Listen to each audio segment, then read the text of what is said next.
Em nosso estudo de hoje, a lição 6 do livro Vida e Sexo tem por título Compromisso Afetivo.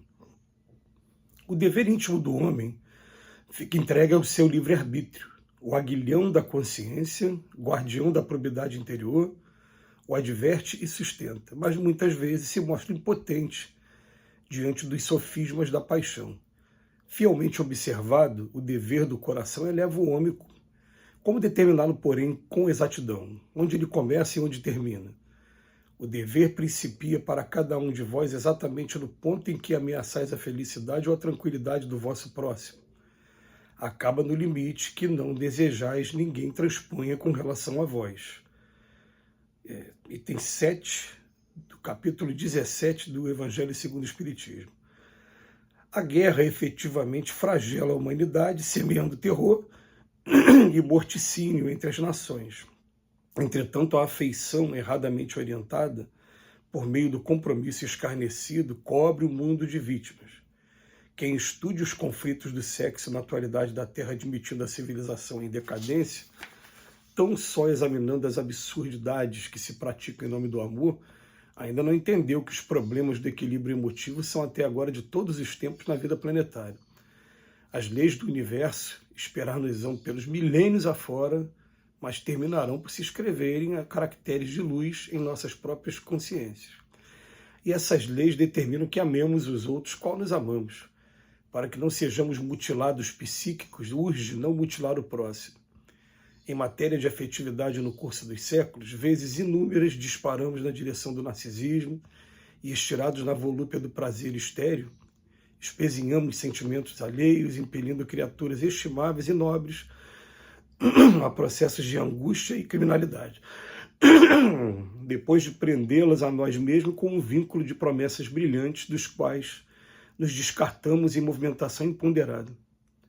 Toda vez que determinada pessoa convide outra à comunhão sexual ou aceita de alguém um apelo nesse sentido, em base de afinidade e confiança, estabelece-se entre ambas um circuito de forças, pela qual a dupla se alimenta psiquicamente de energias espirituais em regime de reciprocidade. Quando um dos parceiros foge ao compromisso assumido sem razão justa, lesa o outro na sustentação do equilíbrio emotivo, seja qual for o campo de circunstâncias em que esse compromisso venha a ser efetuado. Criada a ruptura no sistema de permuta das cargas magnéticas de manutenção de alma para alma, o parceiro prejudicado, se não dispõe de conhecimentos superiores na autodefensiva, entra em pânico sem que ele possa prever o descontrole que muitas vezes raia na delinquência. Tais resultados da imprudência e da invigilância repercutem no agressor, que partilhará das consequências desencadeadas por ele próprio, debitando-se ao caminho a sementeira partilhada de conflitos e frustrações que carreará para o futuro. Sabemos que a justiça humana combina punições para os atos de pilhagem de esferas nas realidades objetivas, considerando a respeitabilidade dos interesses alheios. No entanto, os legisladores terrestres perceberão igualmente um dia que a justiça divina alcança também os contraventores da lei do amor e determina se lhes instalem nas consciências os reflexos do saque afetivo que perpetram contra os outros. Daí procede a clara certeza de que não escaparemos das equações infelizes dos compromissos de ordem sentimental, injustamente menosprezados, que resgataremos em tempo hábil, parcela a parcela, pela contabilidade dos princípios de causa e efeito. Reencarnados que estaremos sempre nesse sentido, até exonerar o próprio espírito das mutilações e conflitos auridos no clima de reflexão, aprenderemos no corpo de nossas próprias manifestações ou no ambiente de vivência pessoal, por meio da penalogia sem cárcere aparente, que nunca lesaremos outrem sem nos lesar. O estudo de hoje foi um pouquinho mais longo, o texto, mas o que o Emmanuel vem trazer para a gente como informação é que, primeiro, ele começa a fazer uma comparação com a guerra, dizendo que a guerra, ela realmente vitima muitos corações, até por gerações. Mas ele chama atenção para uma guerra que acontece no campo íntimo, no campo do relacionamento de cada um. E ele chama atenção que quando duas pessoas se relacionam sexualmente, existe um intercâmbio não só do corpo físico, mas principalmente também de emoções e do campo psíquico. E ele vem dizer para a gente que quando essa energia espiritual, quando um dos parceiros foge ao compromisso, ele acaba lesando o outro na sustentação do equilíbrio emocional.